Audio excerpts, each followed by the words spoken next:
Vocês estão prontos, gente?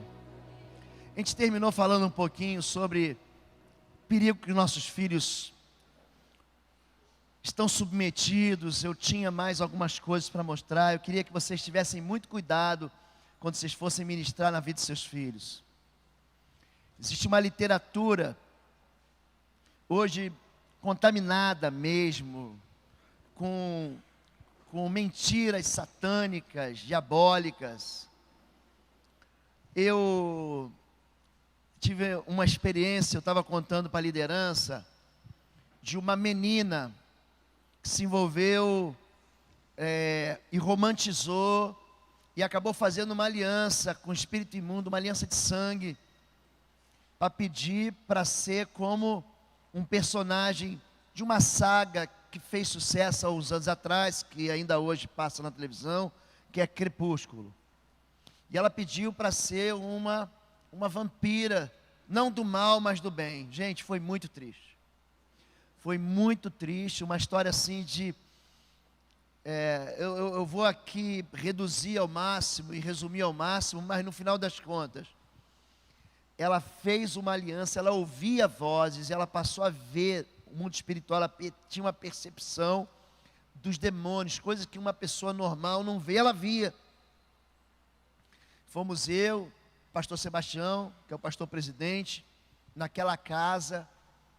É lógico que havia uma descobertura espiritual, mas o pai ficou endemoniado, a filha ficou terrivelmente endemoniada. Cuidado com a literatura que você compra para o teu filho. Cuidado com isso. Uma vez a menina perguntou para mim assim: pastor, eu posso ler o livro do Harry Potter? E aí Deus me deu uma sabedoria na hora, eu falei: pode, mas primeiro você vai ler a Bíblia inteira. Depois que você ler a Bíblia inteira, você vai perceber que essa outra literatura não presta para você. Um exemplo de literatura, por exemplo, quem conhece aqui os livros do Percy Jackson? Quem conhece isso? Isso aparece muito na televisão, os jovens gostam muito disso. Parece uma literatura simples, mas não é. Ali dentro tem invocações de espíritos imundos da mitologia grega, da mitologia que depois se tornou romana, e que depois se tornou híbrida no meio dos chamados santos. Cuidado com esse material. Não quero que você chegue em casa chutando balde, jogando as coisas do seu filho fora, nem irritando ele, mas ore para ter sabedoria e para dizer para ele que isso envenena ele. Eu batizei no último dia, eu não lembro se 14 ou 15 de dezembro, um jovem de 26 anos, que ele era satanista. Ele veio nos procurar. O nosso ministro infantil, nós temos lá algo parecido, muito semelhante ao Trilhar, que é o Ministério Alameda Kids. E esse rapaz era amigo do ministro e da esposa do ministro de crianças. E ele veio pedir socorro para a gente, para o seu casamento. Um menino jovem, um professor de educação física, mas que desde a infância, filho de crente, desde a sua infância, ele era perseguido por um espírito de adivinhação. Ele entrou para o Tai Chi Chuan, fez yoga, e ali ele começou a receber um livro, uma literatura de um professor de Tai Chi Chuan, e começou a se relacionar com espíritos da chamada mitologia nórdica. Quem conhece e vê os filmes dos Vingadores, por exemplo, que tem lá o Hulk, o Homem de Ferro, tem o Capitão América, ali tem um chamado Thor, que é chamado o Deus do trovão. E para a gente fala, é uma bobagem. Pastor, isso é uma tolice, é uma criancice. Por trás daquela criancice, por trás daquela brincadeira, existe uma realidade espiritual maligna. A mitologia nórdica apresenta, por exemplo, o deus da mentira, Loki, que é irmão de Thor no filme. Os mais velhos não sabem disso, eu sei porque eu pesquiso. Eu tenho filho adolescente também. E, por incrível que pareça, manifestou esse espírito imundo nesse rapaz. Foi assim um processo muito demorado, mas absolutamente dentro do controle do Espírito Santo de Deus. Havia assim algumas manifestações que aparentemente as pessoas teriam como violentas, mas tudo debaixo do poder e da autoridade de Deus. Esse moço foi sendo liberto desses envolvimentos com o satanismo. Ele trabalhou com as 7 linhas da Umbanda, do Candomblé, da Quimbanda. Ele se envolveu terrivelmente com com derramamento de sangue de animais. Então foi uma história muito triste. Como é que esse menino, que devia estar na igreja, se afastou tanto, pegou assim uma vertente tão distante do centro da Bíblia? Por quê? Por causa de alguma literatura que ele acabou lendo. Então, mamãe, olha para mim, papai, se o seu filho pedir um livro desses, diga não. Você sabe dizer não? Sabe dizer não? Então repita comigo: não. Filhinho, eu te amo. Filhinho, eu te amo. Esse eu não vou te dar. Não vou te dar. Acabou. Você tem que aprender a exercer autoridade em amor. Não precisa gritar, não precisa ser estúpido, não precisa ser violento. Não, eu não vou dar. Ele vai bater pé, fazer beicinho, gritar. Passa o vídeo, por favor, que eu pedi para passar. Se você puder abaixar essa luz aqui. A indústria dos games, ela arrecada bilhões. Antes de você comprar as coisas para o seu filho, pegue a capa do videogame e vira. O videogame também tem algo chamado censura. E ele diz se é livre ou se a censura ela é para 18 anos. Leia o que está escrito. Não sabe inglês, pergunte. Aparentemente não é nada, mas a realidade é que introduz na tua casa e na vida dele um desejo por assassinato, um desejo pelo sexo fora do padrão de Deus. Cuidado com isso, tá bem? Vamos lá? Podemos começar a mensagem agora? Então, querido, 0 cronômetro. Isso não valeu. Não precisa zerar não, estou brincando. Eu estou deixando ali, eu já anunciei, nosso livro, tudo que a gente está falando aqui até agora tem nesse material. Eu vou assim animar você, desafiar você a adquirir, a comprar, e você abençoar as vidas daqueles que não puderam vir. Esse material eu avisei pela manhã, Demônios Familiares. É um livro bem fininho, mas muito importante você ter esse material. O Avivamento do Adre Novo é o livro que o pastor Cote mais vende. Isso aqui. Um guia prático para a cura e libertação da família. Muitas das perguntas que você tem, você vai encontrar a resposta aqui. Raiz da Depressão. E o material que eu vou fazer referência agora, o padrão do aconselhamento na libertação, fala sobre mapeamento espiritual. E por fim, o livro do pastor Pascal Piragini, é a maior igreja batista do Brasil, é a PIB de Curitiba. Ele escreveu um material também muito legal sobre batalha espiritual. Amém? Vamos lá, querido? Você pode botar para a gente o material, mapeamento espiritual. Vocês já tiveram, e alguns de vocês já conversaram, o pastor já deu uma palhinha aqui. Eu vou pedir, cadê aquele iPad? Não está aqui ainda? Não? Então pode começar a passar. Vamos lá, gente. Mapeamento espiritual. O diagrama da libertação, muita coisa você percebe que você não tem controle na sua vida. Pastor, por que isso acontece na minha vida? Eu sou crente. Eu não consigo achar uma resposta, uma causa para aquilo que me atinge. Então, a primeira coisa que a gente percebe é o sintoma como um mecanismo de alerta, alguma coisa que diz, tem alguma coisa errada na minha vida. O sintoma é como a febre. A febre é apenas um aviso de que há uma infecção em você. Não adianta você tratar a febre, você tem que tratar a ferida, o câncer que está dentro de você, que é a causa, a disfunção em si. E o tratamento é o remédio, é aquilo que vai trazer cura, aquilo que vai estabelecer de novo o equilíbrio na vida da pessoa. A diferença entre expulsão de demônios e libertação, o pastor Valmir já explicou, é que a expulsão de demônios, ela está dentro do contexto da libertação. Nem toda libertação precisa expulsar demônios, mas toda expulsão de demônios está dentro do contexto da libertação. A libertação com expulsão de demônios, normalmente é associada ao evangelismo, normalmente está associada a um pecado que a pessoa nunca se livrou, apesar de estar na igreja. Por exemplo, pastor, crente precisa de libertação? Claro que precisa. Claro que precisa. Quantos crentes você conhece que são viciados em pornografia? Por que você acha que eles não conseguem se livrar? Quantos crentes você conhece que são aprisionados financeiramente? Quantos crentes você conhece que tem um lar disfuncional? Você precisa de libertação. Isso não significa que existe uma atuação demoníaca, mas significa que a tua vida está aprisionada no pecado. Amém até aqui?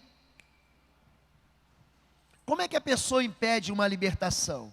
Quando o espírito imundo tem saído do homem, anda por lugares áridos, buscando repouso, e não encontra. Então diz, voltarei para a minha casa, de onde saí. Então olha só, o espírito imundo é a maneira como Jesus faz referência ao demônio. O espírito que anda na sujeira, no lixo, na imundície, ele sai do homem, ele anda por lugares áridos, e ele não tem descanso, mas ele tem memória, e ele diz o quê? Voltarei à minha antiga casa. Então não fique pensando assim, que uma vez que você está livre, você está para sempre livre. Não está. Uma vez que você está livre, você tem que manter a tua casa de uma maneira, a tua vida de uma maneira que ele não volte mais. Alguém já foi preso alguma vez aqui? Eu fui. Eu já fui preso. Só que não é essa prisão que você está pensando.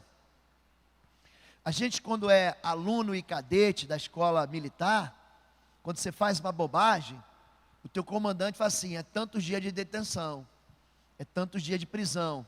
É uma prisão disciplinar, não é prisão de justiça. E eu, muito menino, muito garoto, entrei com 14 anos. Então você imagina, com 14 anos, junto com mais 250 alunos de 14, 15 anos, você imagina o que é ter um adolescente na sua casa. Imagina 250 juntos. E ali eu fiz umas besteiras, umas bobagens. Hoje eu dou risada. Por exemplo, eu tomei 4 dias de detenção porque eu estava com o cabelo grande. Cadê meu cabelo hoje? Eu falei, mas isso aqui faz parte do meu orgulho. Cabelo grande. Mas hoje eu já não tenho mais. Mas dentro da doutrina militar você não pode ter o cabelo grande. E eu me lembro da última vez que eu entrei dentro do xadrez, que foi justamente porque eu queria namorar a Fabíola. E eu criei assim uma alternativa para poder sair para namorar.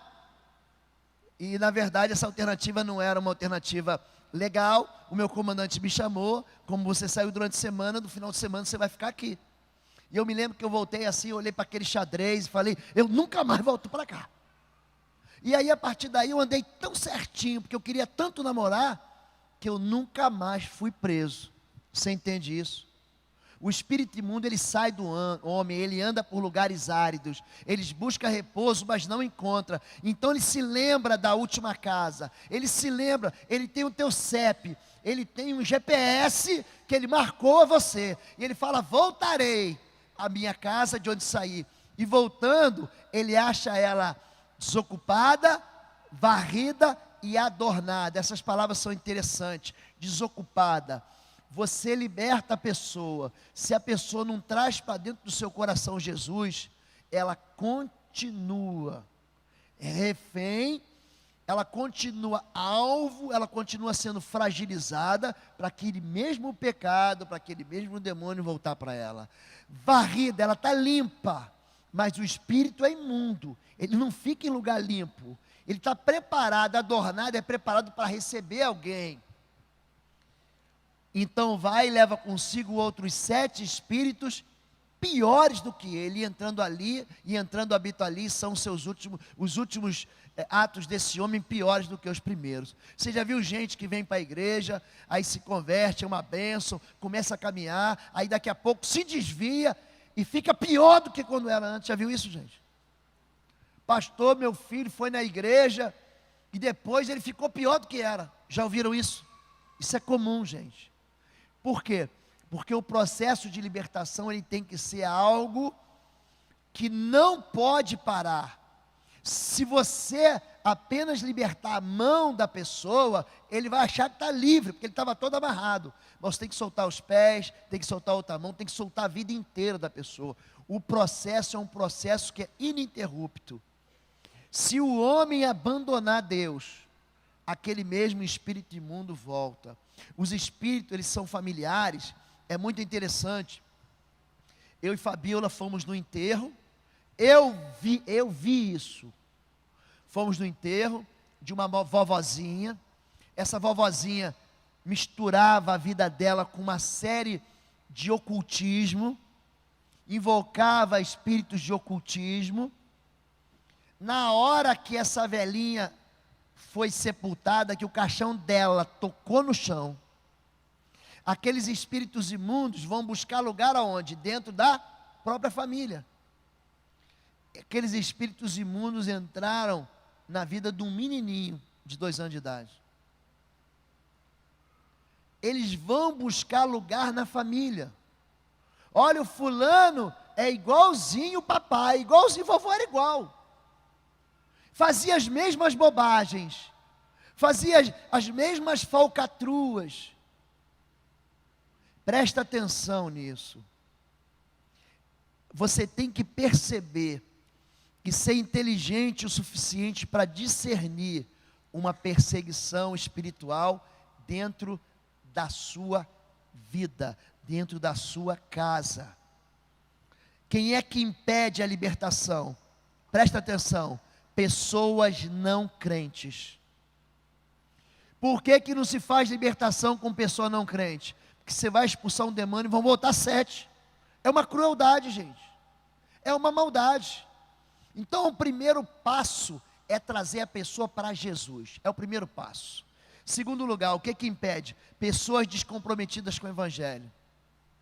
É gente que chega na igreja, pastor, ora por mim, você ora por ele, abençoa ele, ele sai daqui hoje à noite e vai pular carnaval. Pessoas que se recusam a ser batizadas. O batismo, gente, é um símbolo daquilo que aconteceu aqui dentro. Eu morri para o mundo, eu nasci para Jesus. É um mandamento.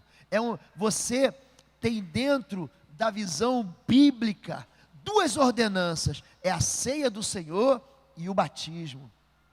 Gente que não quer ser batizada, é gente que resiste ao mandamento de Deus. Pessoas que não têm igreja, ele não congrega. Eu sou de Jesus, mas eu não gosto da igreja. Eu sou de Jesus, mas eu acho que a igreja é um sofisma na cabeça dele. É uma mentira que ele conta embrulhada num monte de aparentes, num monte de pequenas verdades, mas que é uma grande mentira. Igreja, gente, é lugar de gente, não é lugar de anjo. A gente se belisca dentro da igreja. Alguns se mordem, mas é aqui na igreja que Deus ordena a vida e a bênção para sempre. Gente que não para ir à igreja, é gente que não consegue ser liberta. Pessoas que recusam a perdoar de coração, pessoas que mentem. Você vai fazer a libertação, ele não traz a verdade, porque ele não confia em você. E pessoas amaziadas ou que namoram em julgo desigual. Esse grupo de pessoas são pessoas que nós não conseguimos ter vitória na libertação. Nós não conseguimos. E aí você tem que lidar com a memória ferida da pessoa. Esse texto de Lucas 13 é muito interessante, que diz assim: eis que estava ali uma mulher que tinha um espírito de enfermidade. Olha aqui, presta atenção no texto, gente. Havia uma mulher, vamos ver quem é essa mulher, ela tinha, é posse, um espírito de enfermidade, havia já 18 anos, andava curvada, não podia de modo algum endireitar-se. E vendo a Jesus, chamou a si e disse: mulher, estás livre da tua enfermidade. Pôs as mãos sobre ela, logo se endireitou e glorificava a Deus. E aí há uma discussão sobre o sábado, e ele responde: não convinha soltar desta prisão, no dia de sábado, esta filha de Abraão, a qual há 18 anos Satanás tinha presa. Gente, crente fica preso. Crente fica preso no pecado do passado.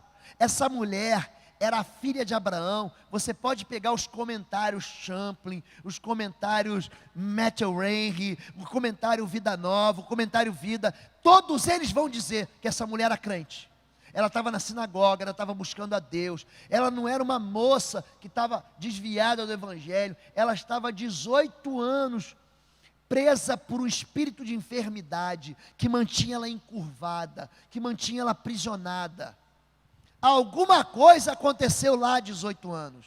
Alguma coisa aconteceu lá atrás. Jesus sabia, Jesus diagnostica, Jesus ele mapeia, Jesus cura ela. E depois ele diz: Satanás mantinha presa ela 18 anos. Crente preso no pecado, crente que não perdoa. Eu atendi um homem muito bem posicionado economicamente, socialmente, e ele falava para mim: pastor, todo dia, há 7 anos, eu acordo às 3 da manhã, e eu sei que é um espírito de morte que vem em mim. Eu perguntei para ele: o que aconteceu há 7 anos atrás? Ele disse: há 7 anos atrás, o meu pai se suicidou. Tocou álcool no corpo e se suicidou. E que horas isso aconteceu? Às 3 da manhã. Você abre uma porta de autorização para o espírito imundo visitar a tua família, visitar o teu filho.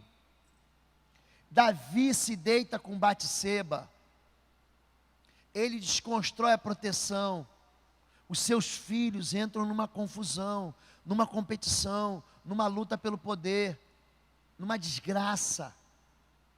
O mapeamento serve para quê, pastor?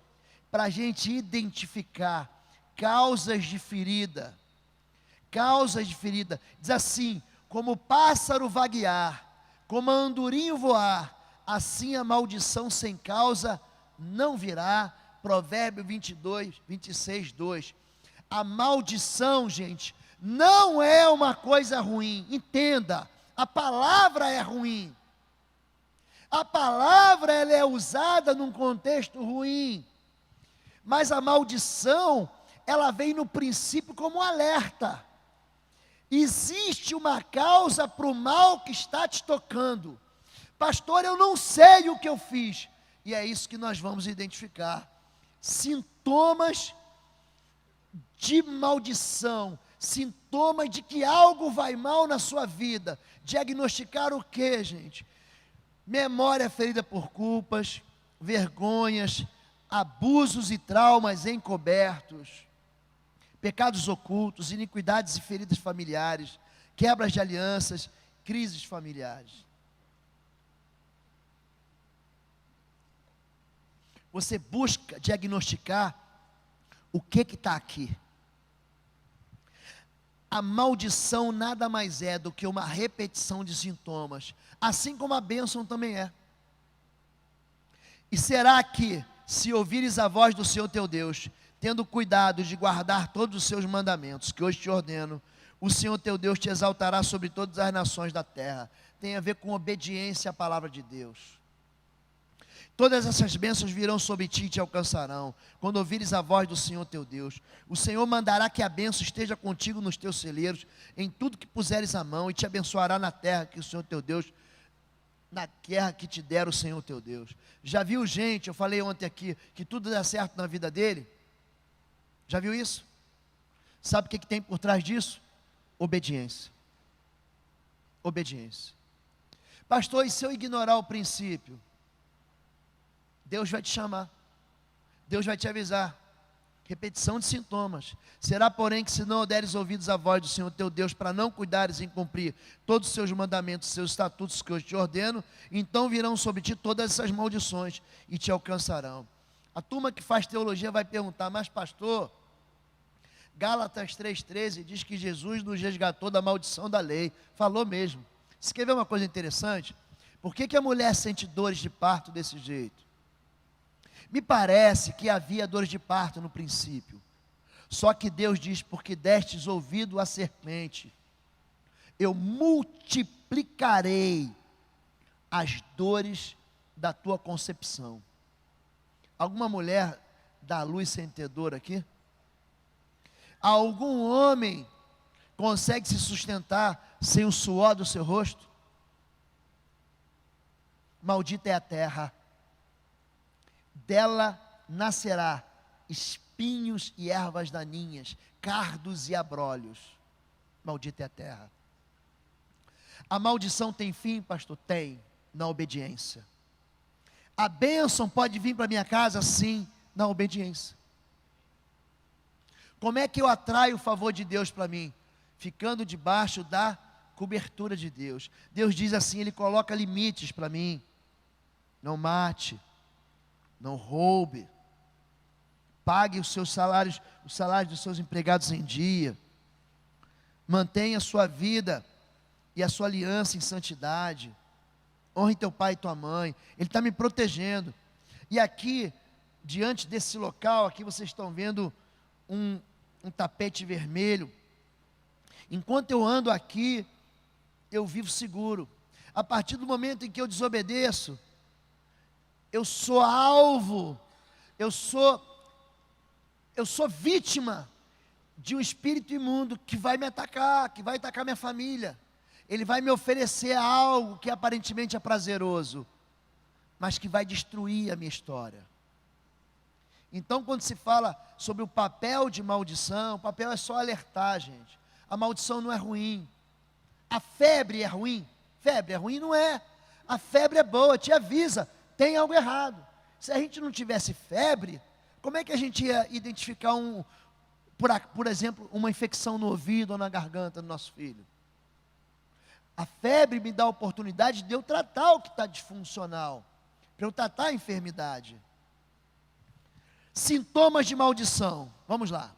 Fracasso crônico associado à história de suicídios, ira incontida associada à história de homicídios e crimes na família, transferência familiar de comportamentos e vícios. Papai, vovô bebia, papai bebia, o filho bebia, o neto bebe, o bisnetinho já está tomando cachaça. Há um comportamento que se repete na história familiar. Eu tratei de um caso bem específico. Uma pessoa vinha de uma família em que todos os homens, eles não passam dos 35 anos de idade e morrem. Todos eles. E você tem que buscar, mas Deus, o Senhor é bom. Aonde que existe aqui um espaço para que esse espírito de morte atinja a vida dessas pessoas? E você busca nas escrituras sagradas resposta para aquilo. Por exemplo, os filhos de Eli eram um sacerdote, eles desprezam e roubam a oferta do Senhor. Essa turma de pastores, de bispos, que usam da sua autoridade espiritual para roubar o povo, e você está me ouvindo, você que está me ouvindo, você sabe o que você está fazendo? Deus diz, porque você profanou as minhas ofertas, os teus filhos morrerão, e não haverá, depois da sua descendência, quem mendigue o pão. Isso traz sobre a vida das pessoas a quebra da honestidade sacerdotal, gente. Isso traz sobre a descendência de Eli morte. Rofini e Finés morrem. O último homem da descendência de Eli é Abiatar. E você fala, mas é um valente do lado de Davi. É, mas recebe a herança de uma maldição de um pai que desprezou o Senhor. Desprezou o Senhor. Eu sei quanto custa ser honesto nas finanças. Eu sei quanto custa ser dizimista. Eu sei quanto custa ser ofertante. Sabe por quê? Porque dói no meu bolso. Agora, quando eu venho aqui, eu estou entregando para o Senhor. E se quem usa esse recurso aqui, não usa com transparência, não usa com honestidade, não usa de uma maneira lícita, amigo, desculpa a expressão, ele está frito na farinha, porque Deus não deixa isso barato. Amém até aqui, gente? Quadro familiar crônico de mortes prematuras, viuvez e perda de filhos. Toda viuvez é isso, toda morte prematura é isso? Não. Mas quando isso se repete na vida da pessoa, a gente tem que investigar. Cadeias pecaminosas de caráter hereditário, pecados que se repetem hereditariamente, famílias onde todas as esposas, todas as mulheres são abandonadas, são separadas. Existe uma quebra de aliança que veio lá de trás. Famílias onde os homens não se comportam lealmente às suas famílias, de desonra. Enfermidades repetidas ou crônicas, sem diagnóstico médico claro, experiencialmente se são de caráter hereditário, esterilidade crônica, quadros de desintegração familiar, insuficiência econômica contínua, situação crônica de perdas repentinas, acidentes, cirurgias frequentes e problemas anormais e desvios na área sexual. Essas repetições de sintomas, elas querem trazer a gente para um lugar de entendimento. E será que sobrevindo-te todas essas coisas, a bênção ou a maldição que tenho posto diante de ti? Quem está falando aqui, gente? Deus. Eu estou botando sintoma. Tua vida está indo bem o tempo todo, não significa que você não vai passar uma prova, querido. Não significa que você não vai passar pela cruz. Eu não prego o evangelho de prosperidade. Eu tenho horror a isso. Horror. Mas eu estou dizendo, se tudo dá errado na sua vida, o tempo todo, toda hora, existe uma percepção do espírito de morte sobre você. Tratei de um homem que no culto caiu terrivelmente endemoniado, levei ele para o gabinete, ele contou para mim, pastor, quando eu tinha 3 anos, a minha mãe me botou em cima de um tronco, para lançar o machado e me matar. Ela queria me matar, ela tentou me abortar. A minha avó me tomou da minha mãe, segurou a minha mãe, me levou para me criar.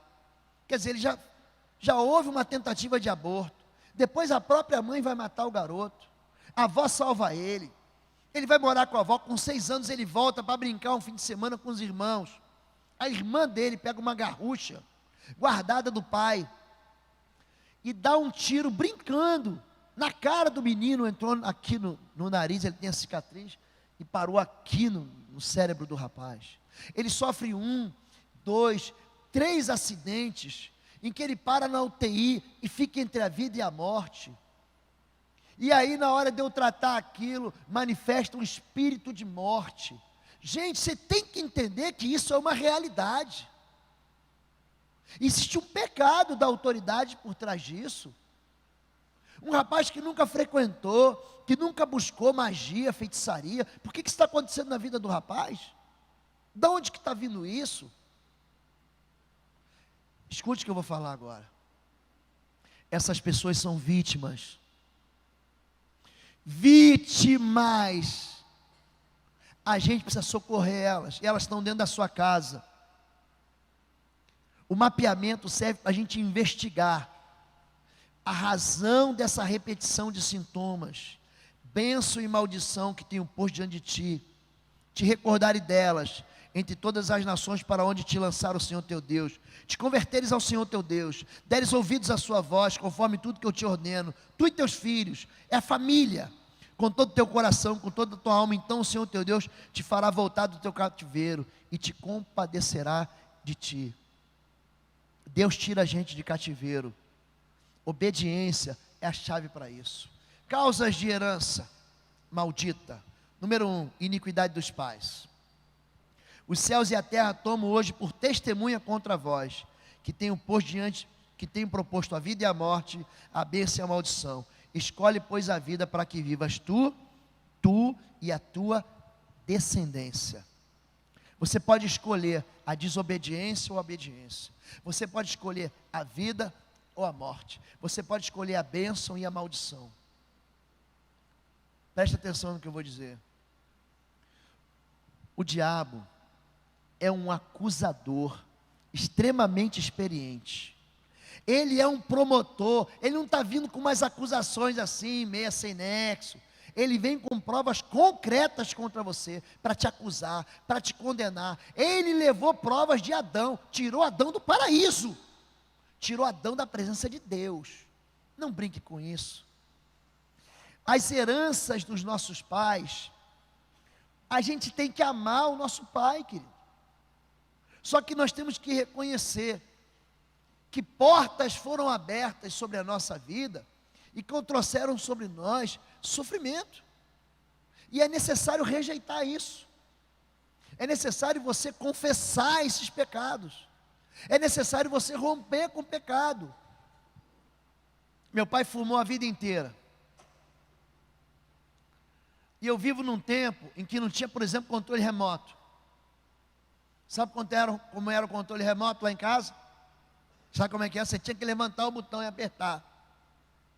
Aí às vezes meu pai estava lá sentado, falava assim: Marcelo, Marcos, Júnior, Beto, muda o canal de televisão. Ah, pai, estou cansado. Ele pegava o chinelo e pá, tacava no, pode deixar que eu...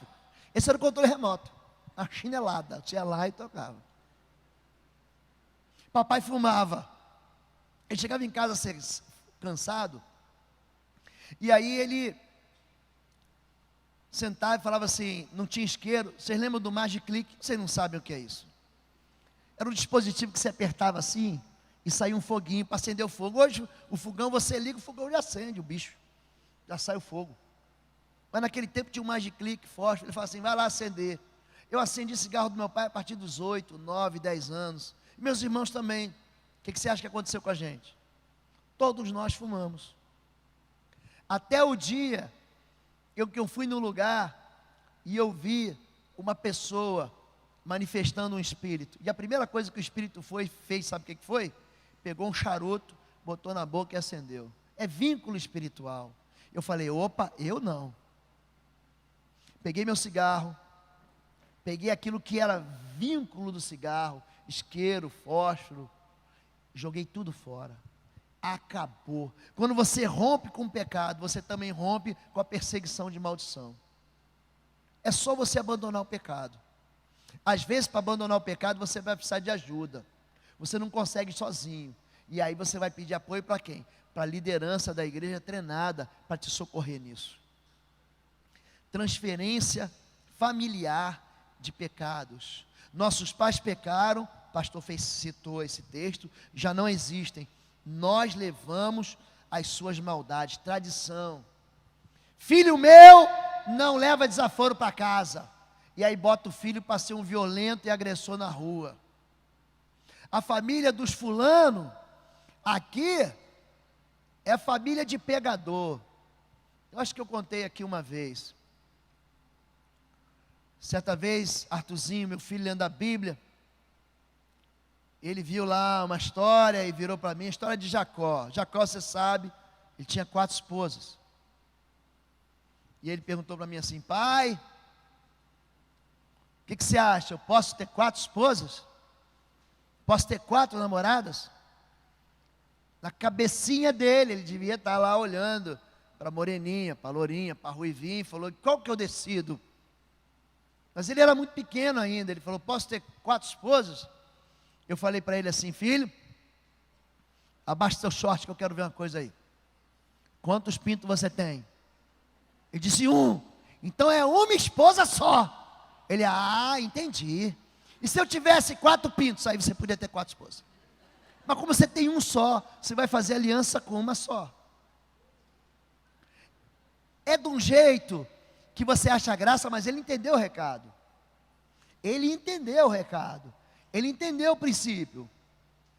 Nossos pais pecam e transferem para a gente, anunciam para a gente palavras que vão entortar a vida da gente para sempre. Costumes e cativeiros de pecados familiares, segredos de iniquidade doméstica, influências espirituais perniciosas. O que significa o pecado? É uma brecha aberta, é o provocamento de um comportamento que mamãe te ensinou. Filhinha, não confie em homem nenhum. Quer dizer, provavelmente o avô dela, o pai da mamãe, né? Foi muito cruel com ela. Ela se casou e atraiu um homem também que não valia nada. E o que ela construiu na cabeça da filhinha? Homem não presta.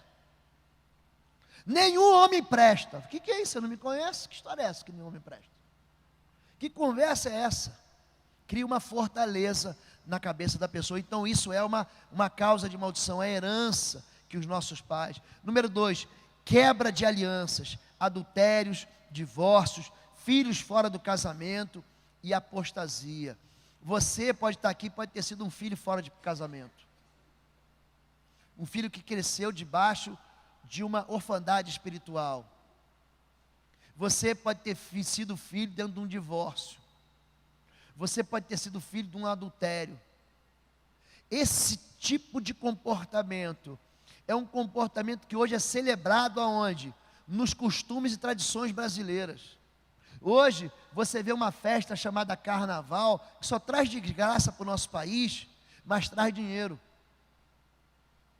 Eu estava conversando com um deputado estadual, eu falei para ele, mas por que vocês incentivam tanto a parada gay? E quando a gente faz a marcha para Jesus, vocês enchem a paciência da gente.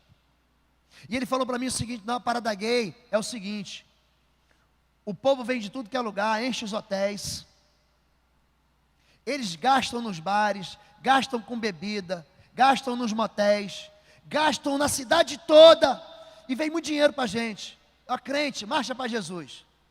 Crente não bebe, crente não fica no hotel, fica na casa do irmão, a casa do pastor fica cheia de gente. Ele, quando muito, leva a garrafinha dele d'água a garrafinha dele na mochila. Crente não dá dinheiro. Crente não ajuda a gente. Então a gente incentiva a questão financeira. É mamon. É mamon. Heranças, iniquidades, adultérios. Um incentivo para que você tenha quantos parceiros você puder ter. Querida, olhe para mim agora, querido. Presta atenção nisso. Não esqueça isso que eu vou falar. Você que está na televisão, você que está ouvindo a gente no vídeo, presta atenção no que eu vou dizer. Quanto mais parceiros sexuais você tiver, mais solitário você vai ser. Há um incentivo, busque o prazer. Tenha orgasmos. Aproveite a vida que é curta, escute. Você foi feito para uma pessoa que vai te amar para sempre. Faça uma escolha. Você não vai encontrar a pessoa da sua vida nos lugares que você está encontrando. Venha buscar uma mulher para a sua vida dentro da casa de Deus. Venha buscar um homem que vai te proteger por resto dos teus dias dentro da casa de Deus. Existe princípio de felicidade. Se você quebrar esse princípio, se você se unir a pessoas que não têm esse princípio, eles vão te fazer sofrer. Vocês entenderam isso? Quanto mais parceiros vocês tiverem, mais sozinhos vocês vão ser. Quando se fala de divórcio, o divórcio ele produz assim algumas implicações de adultério, perdão. Número 1, marginalização espiritual e ministerial da pessoa que adulterou. O adultério perturba emocionalmente o casamento, produz obsessão por ciúmes, desprezo, competição, desentendimentos crônicos. Endemoniza a cama, causa inibição, interrupção e aversão sexual no casamento. Isso tudo aqui é sintoma do adultério. desprotege sexualmente a vida dos filhos, deixam suscetíveis a diversas possibilidades de perseguições e abusos. Preste atenção aqui. Você que está aqui e que foi abusado. A gente pensa em abuso só em mulher. O que tem de homem que foi abusado é impactante. É impactante. E se você olhar para a sua vida no tempo que você foi abusado, você vai encontrar por trás disso um pai adúltero. Um pai que quebrava aliança. Eu quero que você se lembre disso agora. Desproteção familiar. Desproteção familiar. 5. Mantém o adultério de um dos cônjuges, expõe o outro cônjuge a uma vítima, outro cônjuge vítima da sua traição, a mesma situação. O marido trai, você vai trazer para a vida da esposa o mesmo espírito de traição. Ele me traiu, mas ela me traiu também, mas você traiu primeiro. Abre uma porta de ilegalidade, afeta diretamente a vida financeira da família. Por que está acontecendo isso? Não sei, sabe sim. Você sabe sim, por que tua vida financeira está afundada. Implica no princípio ativo do escândalo e da decepção. Existem alguns agravantes no adultério. Número 1, se a pessoa descobriu ou foi descoberta. Ou seja, se foi a confissão e se foi a confissão de flagrado. Se ele contou ou se ele não contou. Se houve o processo crônico de rejeição. Se envolveu pessoas da família do cônjuge. Cunhado, cunhada. Se houve concepção de filho ou prática de aborto para esconder o adultério. Se envolveu pessoas casadas, uma tem que ser casada, lógico.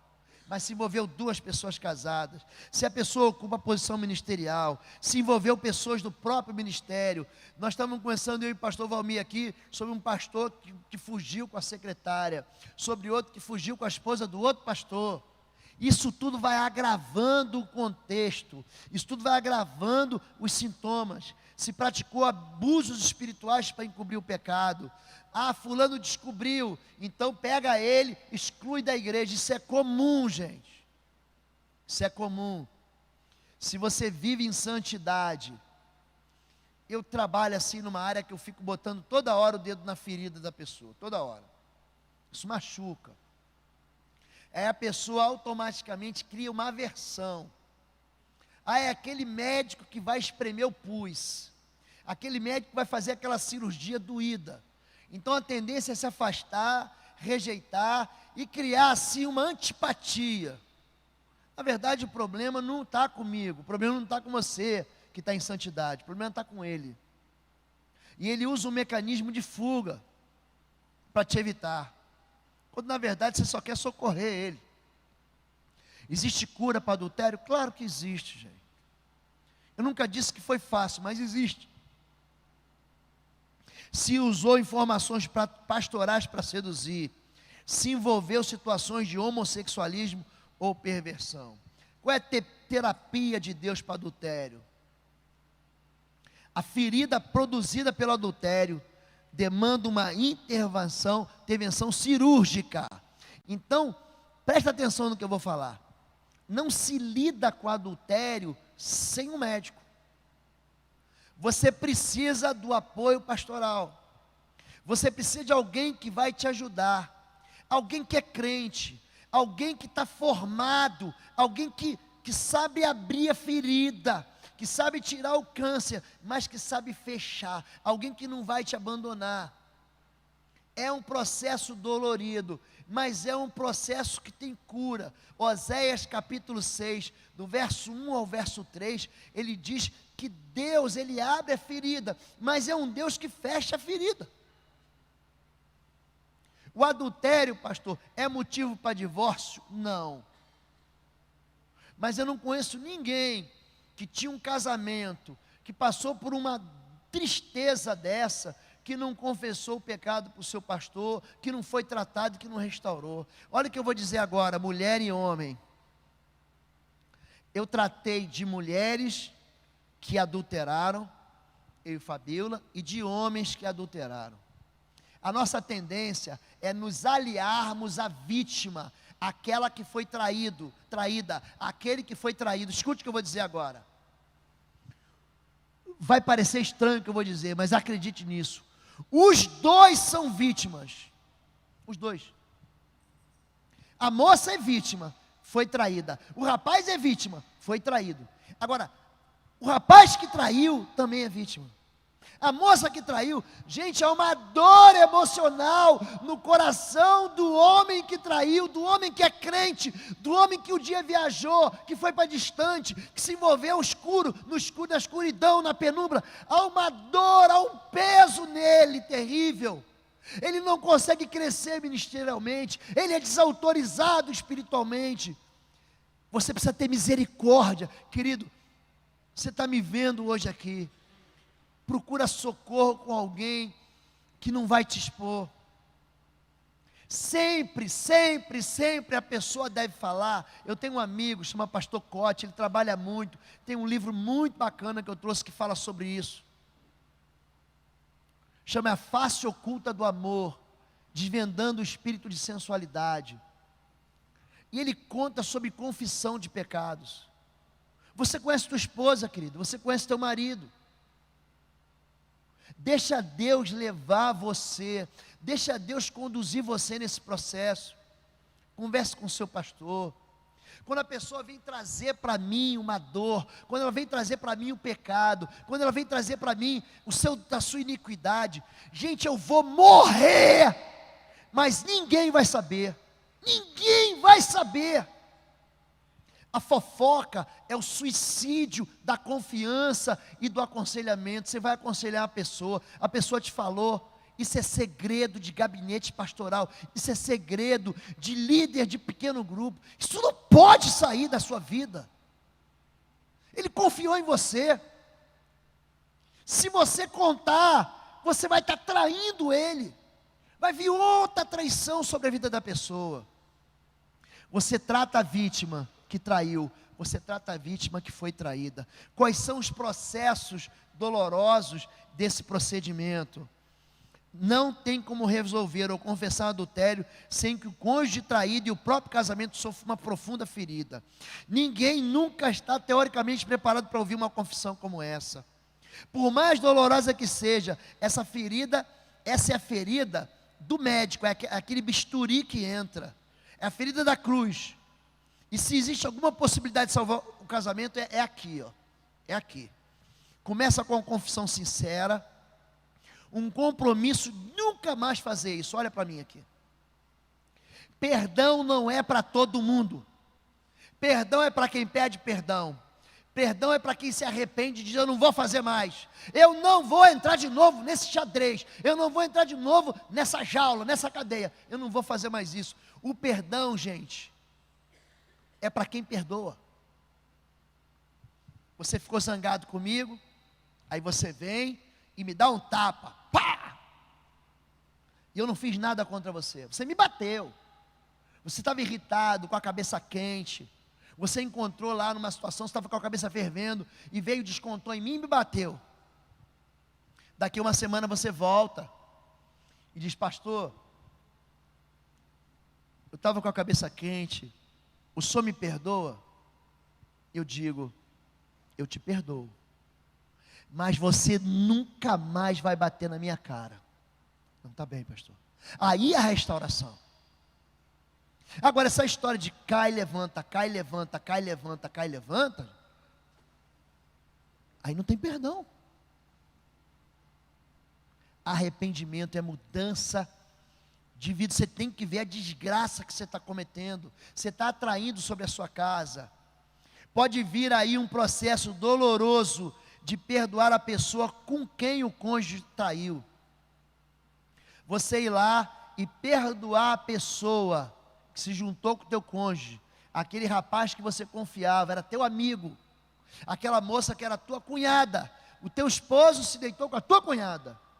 Esse processo é muito dolorido, mas é um processo que você tem que passar pela cura, para a cura. E por último, Processo mais difícil, que é reconstruir a confiança perdida. Eu vou falar uma coisa para vocês aqui. Não é difícil restaurar a ferida do adultério. Não é difícil. Sabe o que é difícil? Não é difícil a pessoa perdoar, o marido perdoar, a esposa perdoar. Isso não é difícil. Sabe o que é difícil depois disso? Estabelecer confiança. Se você tiver uma vida transparente com a tua esposa, você não vai cair nessa armadilha.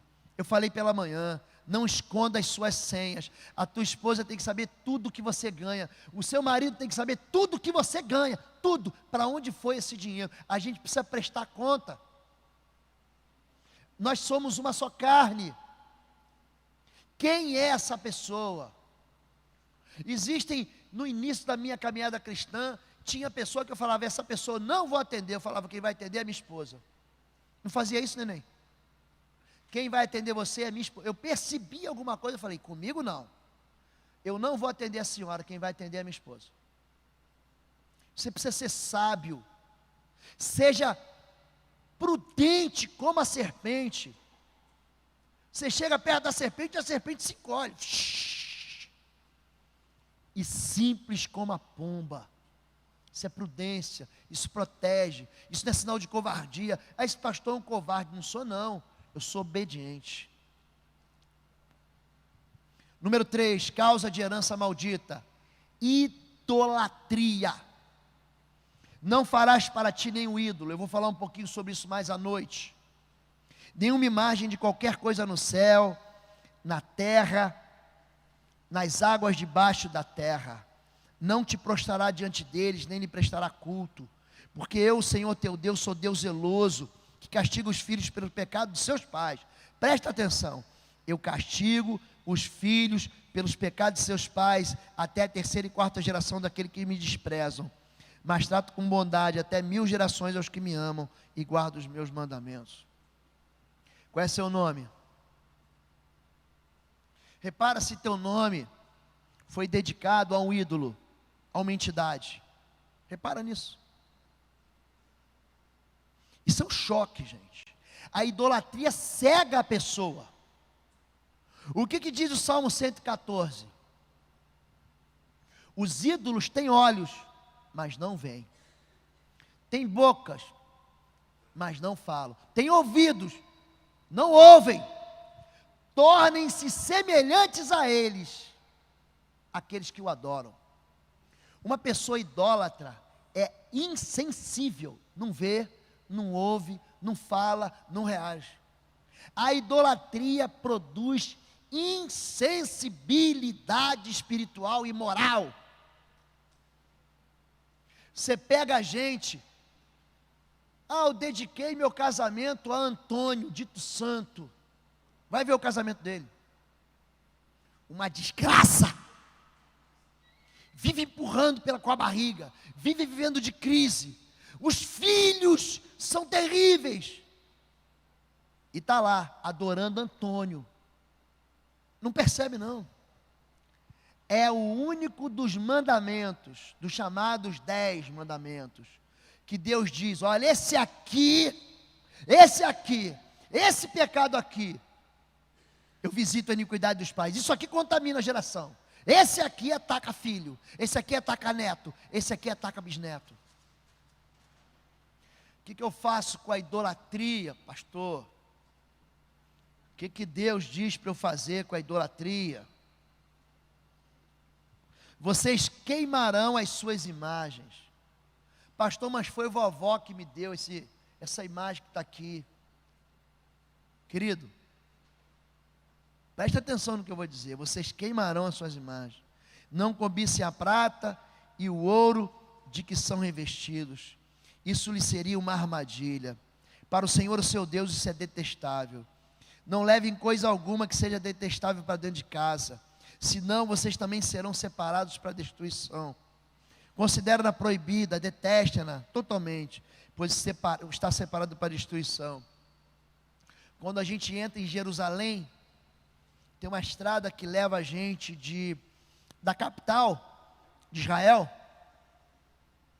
para Jerusalém. Quando você entra, Israel se envolveu em muitas guerras e lá tem uma pomba da paz. Gente, é impossível alguém identificar aquilo como uma pomba. Eles sofreram tanto com a questão da idolatria em Israel, que eles não admitem nem colocar uma pomba da paz como escultura. Não admitem.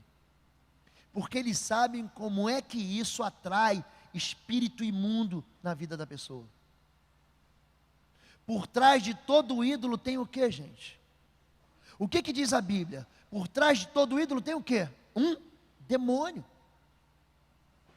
E eu não quero que vós sejais participantes da mesa dos demônios. Eu vou acabar aqui. Amanhã eu vou continuar. Hoje nós fizemos essa introdução. E amanhã nesse mesmo horário, às 16 horas, nós vamos continuar. Eu vou fazer a segunda parte do mapeamento. E eu vou entrar em áreas mais profundas. A partir de amanhã, a gente fala sobre rebelião contra a paz, pecado encoberto, falta de perdão, palavras e pragas, envolvimento com feitiçaria, necromancia, tentativas de suicídio, histórias de suicídio e assassinato, sangue inocente derramado, aborto, como é que o aborto atinge você, furtos e roubos, perversão sexual. Amém? Amanhã a gente continua. Hoje nós vamos orar por vocês dentro dessa área que a gente ministrou. Heranças,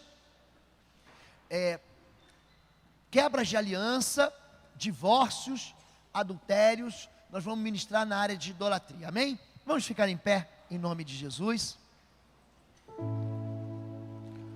Enquanto o ministério de louvor se prepara, fecha os teus olhos. Aliás, olha para mim aqui um pouquinho. Deus está falando com você nesse tempo. A gente descobre um monte de coisa, não descobre? Mas que Deus vai revolvendo o lixo que está enterrado no nosso coração. Você vai ligando uma coisa a outra e fala assim: é isso, foi isso que me atingiu. Mas Deus, Ele não quer que você saia daqui apenas com conhecimento teórico. Você precisa romper com isso. Romper com a maldição, romper com o pecado. Você precisa pedir perdão para Deus. Você precisa desligar as conexões de herança espiritual que você recebeu do seu pai. Você precisa confessar a Deus: Deus, eu quero amar e honrar meu pai, mas eu quero declarar também que os meus pais não foram totalmente justos diante do Senhor. Eu quero quebrar aquilo que me liga, os termos dos acordos que os meus pais fizeram, que atingiram a minha vida, que atingiram a vida dos meus filhos, que atingiram a vida dos meus netos. Rompa com isso. Deus trouxe você aqui para quê? Para você vencer a iniquidade. Deus trouxe você aqui para quê? Para você quebrar a legalidade. Eu não gosto desse termo porque não é um termo bíblico, mas para você abandonar pecado mesmo. Abandonar pecado. Dizer: agora eu vou andar com Deus. Deus abriu os meus olhos. Amém? Se Deus falou com você em qualquer momento dessa ministração, durante o louvor, eu quero que você saia do seu lugar e venha aqui, e nós vamos fazer uma oração de confissão e renúncia. Nós vamos declarar para Deus que essa vida de tristeza, dor, de medo, de perseguição ruim acabou na história da gente. Amém? Então, quando a gente vai louvando, saia do seu lugar. Você que foi vítima desses pecados, saia do seu lugar. Saia do seu lugar e vem aqui à frente.